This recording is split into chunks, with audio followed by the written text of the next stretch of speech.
Meron akong nakikita, hindi kasi coach di mo alam, kailangan before the election. Ilalabas yan before the election, after 6 months para 2 years na si Sarah, or next year para nakabuelo na, tuma-timing lang. Naunawaan ko yan, kasi kailangan talaga ng timing. I respect that. Sabi ko nga, kailangan sa lahat ng bagay kailangan ng timing. Hindi kailangan tama ka lang, kailangan din ng timing. Pero, 'wag niyo munang paasahin yung tao ngayon, plano niyo palang ilabas yung video after 6 months, after 1 year, sa eleksyon pa. May nag-message nga sa akin kanina sa group chat, hindi ko na lang sasabihin kung sino.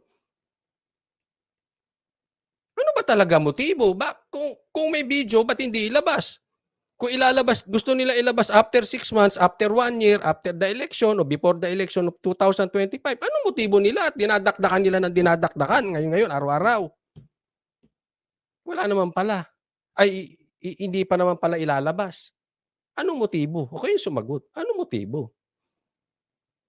O sabi ni Anita Go, the video is just a diversion for the ill that Tambaloslos and Lisa Smags did, that they have erased the best two vloggers. Yun na po. May punto si Anita Go. Paano kung yung bidyong sinasabi, parang ang punto ni Anita Go para atang diversion, galing pala sa kalaban, para masunog si Sas at si Maharlika. Tama ba ang aking ano? Di napahamak sila. Hindi nasira lahat. Di ba? Kaya nga kung meron, wag nang daldalin, ilabas na agad.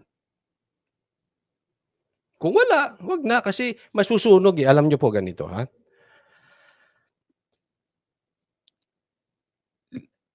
Linawin ko muna yung stand ko. Okay? Kasi para maliwanag sa lahat. Coach Oli, ano ba talaga ikaw? Ano ba stand mo? Dapat pa ilabas yung video? O antayin natin yung timing? O wala talagang video? Ito, paulit-ulit ko to. Itong stand kong to, paulit-ulit ko sinasabi. At uulitin ko ulit ngayon. Para sa ikakalinaw, kailangan nating linawing mabuti to. Anong stand ko patungkol dyan sa video? I'm talking to the DDS here. Especially yung mga hindi nabudol at maliwanag ang utak. Listen to me please. Ang stand ko sa video na ito, I will take my cue from PRRD. Let me repeat that. I will take my cue from PRRD. Cora McCarver, maraming salamat po sa kusang loob at sa pag-sponsor ng live na ito. Anong ibig mo sabihin, Coach Oli? Aurea Haway, maraming salamat sa stars.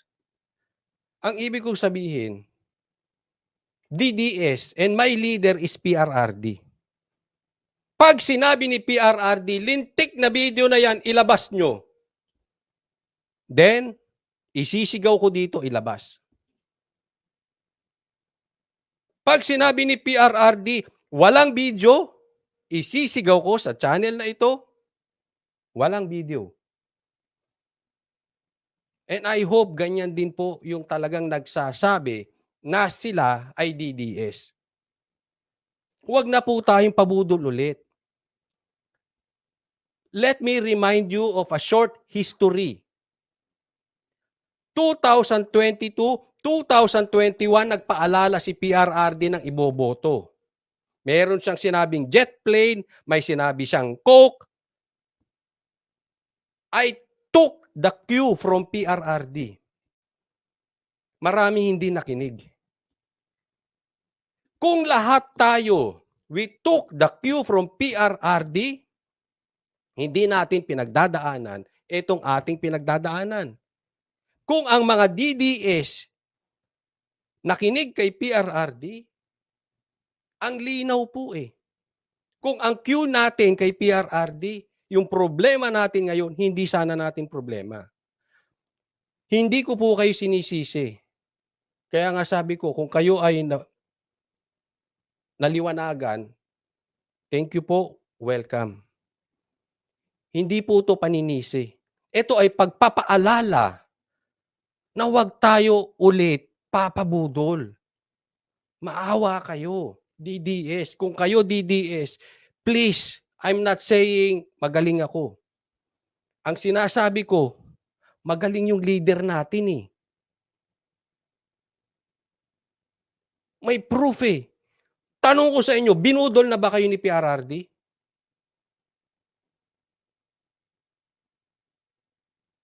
Sige, DDS, binudol na ba kayo ni PRRD? Hindi ako magaling, pero yung leader ko magaling. That's why I listen to him. Now, can we listen to him? Can we follow his cue? Pag sinabing may video, may video. Pag sinabing wala, wala. Because we trust him. Alam natin ang diskarte niya. Pag nag-shut up siya, let's shut up.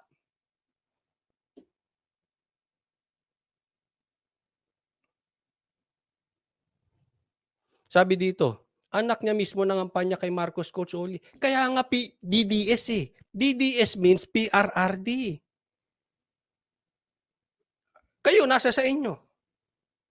Okay? Kanya-kanya, hindi ko po kayo pipilitin. Ako nagpapaalala lang. Hindi ko sinasabing may video, hindi ko sinasabing walang video. Ang sinasabi ko sa inyo, hindi pa kayo binudol ni PRRD. Kung tinawag niyong sarili niyong DDS, tapos titigas ulo ulit tayo, gaya nung ginawa natin, why call yourself DDS?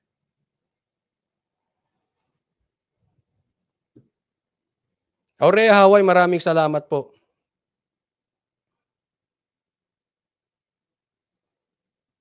Thank you sa kusang loob at sa pag-sponsor ng live na ito. Ngayon, paano ko sabihin ni PRRD walang video? Boom! Sunog! Burn! Tapos, di ba? Ano to? Budol 2.0? Really? Kaya, relax lang kayo. Relax, mga brad. Kaya may video, kaya walang video, relax. Tingnan nyo yung leader nyo. Eh, gutom na nga eh. Anong gagawin natin? Kayo bumoto ron eh. Kung hindi nyo binoto, hindi tayo magugutom. Eh, gutom na nga eh. Hindi naman nilalabas. Anong gagawin? Pagbabaril natin para ilabas yung video? O makikinig tayo kay PRRD? Sige. Eh, kayo na mamili.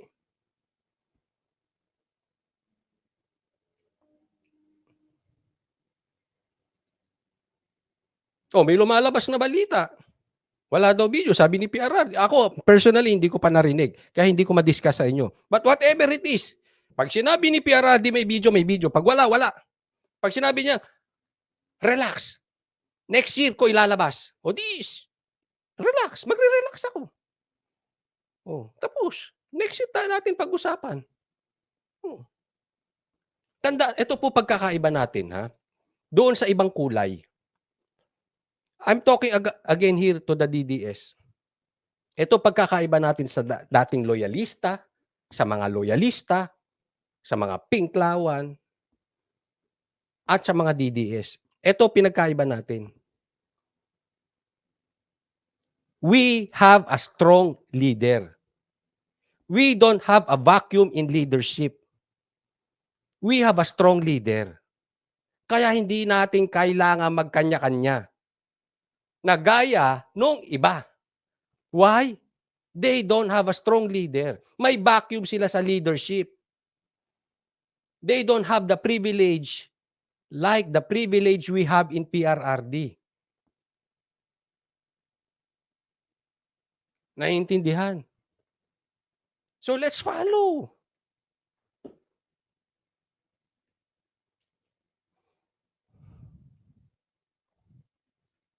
So, kasi marami akong nakikita. Ay naku, ay ganyan DDS. Hindi, wag tayong papaloko DDS. Wag. Hindi ko sinasabing may video, hindi ko rin sinasabing wala, ha? Okay, kasi baka iko-quote na naman ako, "Ay kayis yan, mga yan." Hindi. Kaya lang magkakaiba tayo, may iba tayong leadership, eh.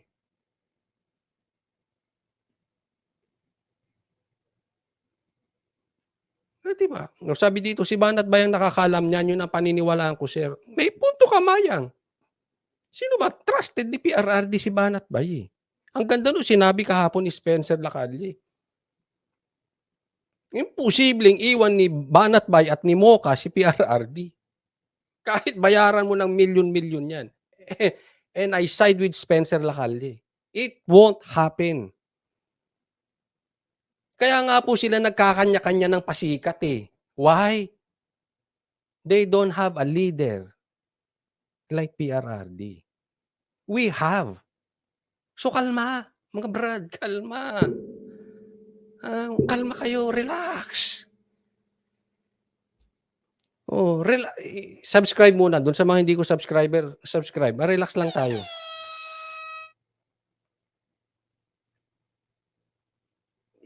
Pinaiinit, eh, mamaya sunog na naman. Damay-damay. Ngayon kung nagkakaisa ang DDS, hindi. Ano kami diyan? Tinitingnan namin si PRRD. Ngayon magkasunugan, yung pinaglalaban natin tatayo. Because PRRD is strong. PRRD will win. PRRD will win with or without the video.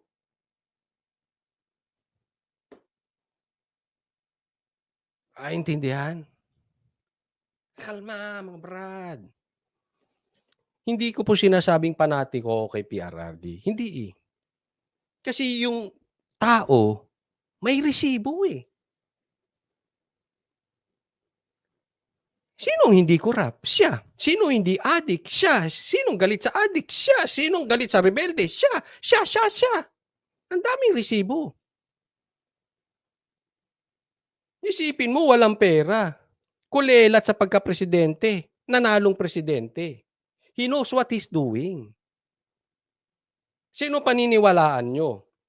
Ako, vlogger? Sila, vlogger? Kung sino-sinong vlogger? O si PRRD?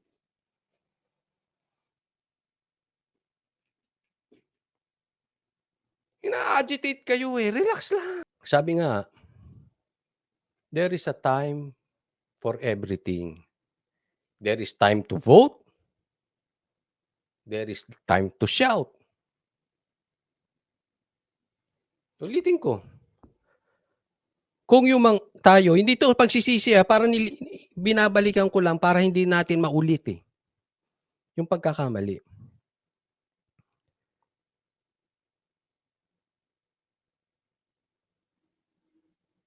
At the get-go, bumanat na si PRRD. Alam na natin dapat mga DDS, eh. Kaya nga kayo po ang ina-address ko kayo dito. Kayo yung kinakausap. Hindi ko po kayo ulit sinisisi.